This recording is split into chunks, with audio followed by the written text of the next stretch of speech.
This is the Icatu S 4.0 Enteral. Let's turn on the pump and wait for the initial checkup.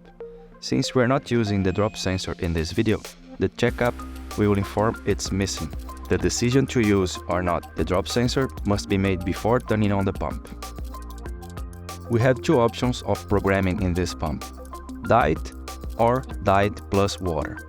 In this video, we'll use diet. We select it and confirm. This programming we can use rate and volume and time, or only rate. Let's select volume and time and confirm. Now we'll put the volume, 1000 milliliters, confirm, and the time, 24 hours.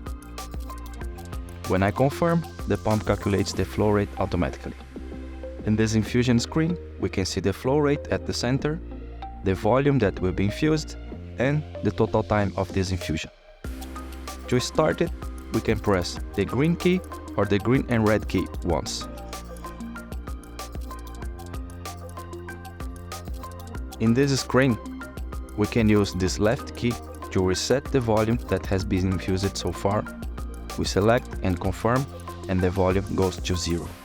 We can also check the details of the infusion on the right key.